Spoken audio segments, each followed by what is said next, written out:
Guys आता तुम्ही बघू शकता, आता पायऱ्यांवरती आपण वरती चाललो आहे. बट आता व्हिडिओमध्ये जे मी झूम करतो आहे ते मंदिर आहे कणकेश्वर महाराजांचं, ते वरती महादेवाचं मंदिर आहे डोंगरावरती. नमस्कार, सर्वांचे स्वागत आपल्या ब्लॉगमध्ये. तर मी नागेश आपल्या सर्वांचे स्वागत करतो. आता आपण जाणार आहे आपल्या गावातील मंदिर कळशेश्वर देवस्थान येथे दर्शनासाठी. तर आता आपण आपल्या रोडने सरळ गावाच्या दिशेने चाललेलो आहे आणि ही आमची नदी, या नदीवरती तुम्ही बघू शकता पूल आहे जुना पडलेला, त्या बाजूलाच मंदिर आहे, त्या मंदिरावर आपल्याला जायचं आहे. तुम्ही बघू शकता, बघा बघा बघा कसा व्ह्यू आहे, कसे झाडी वगैरे, खूप छान असं नेचर आहे. तर आता आपण त्या दिशेने चाललो आहे, सिमेंटचा रोड आणि सिमेंटच्या रोडच्या दिशेने आपण आलोय मंदिराच्या पायथ्याला तुम्ही बघू शकता दगडी. गाईज आता तुम्ही बघू शकता, आता पायऱ्यांवरती आपण वरती चाललो आहे. बट आता व्हिडिओमध्ये जे मी झूम करतो आहे ते मंदिर आहे कणकेश्वर महाराजांचं, ते वरती महादेवाचं मंदिर आहे डोंगरावरती. तर तुम्ही बघू शकता हे भवानी माता मंदिर आणि इथे आहे खंडोबा महाराज मंदिर. तर त्या मंदिराच्या दिशेने ज्या पायऱ्या चाललेल्या आहे वरती, हे आपलं छान असं श्री कळशेश्वर महाराज मंदिर, ओम नमः शिवाय, शिवशंकराचं मंदिर आहे. ह्याच मंदिराच्या नावावरून माझ्या गावाचं नाव कळस पडलं आणि ह्याच नावाने आम्हाला सगळ्यांना ओळख दिली. या मंदिराच्या पायऱ्या तुम्ही बघू शकता, दगडी पायऱ्या, ज्यांनी आता आपण चालत वरती जाऊन या मंदिराच्या मधला जो व्ह्यू आहे तिथे आपण देवाचं दर्शन घेणार आहे. तर छानशा मंदिराला आपण आता पोचलेलो आहे. त्याचा बाहेरचा जो निसर्ग आहे तो तुम्ही बघू शकता, आंब्याचे, पेरूचे खूप सारे झाडं असे इथे आमच्या महाराजांनी, म्हणजे सुभाषपुरी महाराज जे इथे पहिले इथे जे सेवा करत होते त्यांचं नाव सुभाषपुरी महाराज, ज्यांच्या अथक प्रयत्नातून आणि त्यांच्या अथक श्रमातून हे मंदिर उभे राहिले. इथं पूर्ण कायापलट त्यांनी केला. ह्या डोंगरावरती त्यांनी असं छान असं मंदिर उभारलं.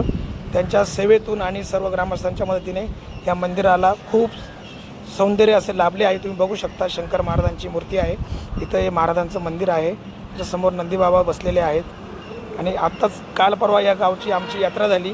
खूप अशी गर्दी, स्थानिक ग्रामस्थ आणि पंचकृषीतील देखील सुद्धा खूप साऱ्या भाविक भक्तांनी इथे गर्दी केलेली होती. हे आमचे महाराज सुभाषपुरी महाराज यांची समाधी इथे आहे, त्याचे दर्शन आपण घेतले. आणि इथे जी खुटी असते तिथं महाराज बसायचे, त्या खुटीचं आपण दर्शन घेऊ शकतो. ही खुटी इथं पादुका ठेवलेल्या आहे, त्या पादुकांचे दर्शन घेतल्याशिवाय मनाला प्रसन्न झाल्यासारखं वाटत नाही. आता आपण जे वरतून सीड्या उतरत आलो आहे, आता आपण चाललो आहे इथे महाराजांची जी धुनी कुटी जी आहे त्याच्या बाजूला माता वैष्णोदेवीचं मंदिर आहे. वैष्णोदेवीचं मंदिर म्हणजे खूप दुर्मिळ तुम्हाला बघायला भेटेल. आधी तुम्ही त्याचा नजारा बघू शकता. आपण आहे आता वैष्णोदेवी मंदिरामध्ये. जे आपण वरती जे मंदिर तुम्ही पाहिलं होतं त्याच्या आतल्या भागातील आता आपण एक देवाचं दर्शन करत आहोत.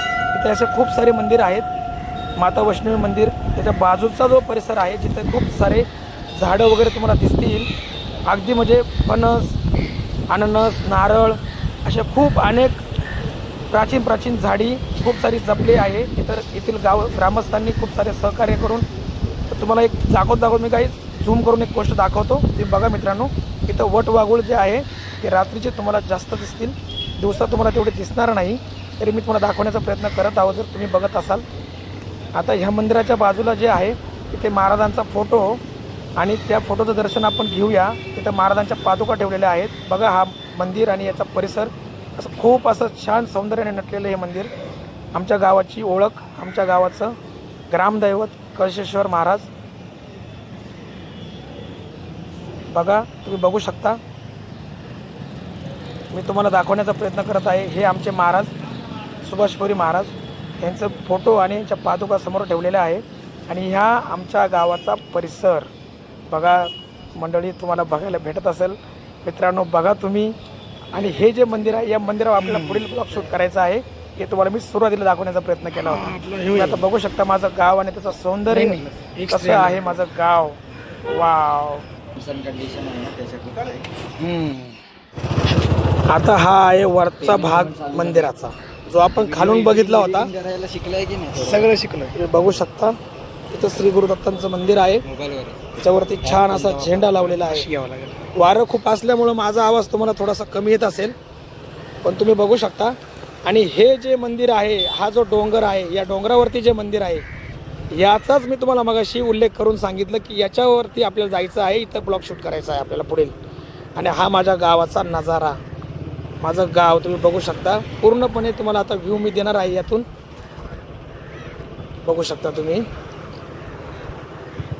इथं विश्रामगृह आहे, इथं बाजूला माझा गावाचा हा परिसर, इथं एक मंगल कार्यालय आहे.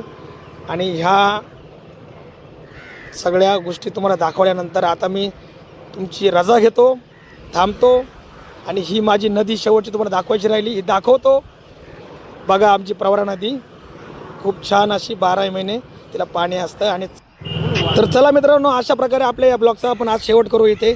तर तुम्ही काळजी घ्या, भेटूया आपण नेक्स्ट ब्लॉगमध्ये. तोपर्यंत टाटा बाय.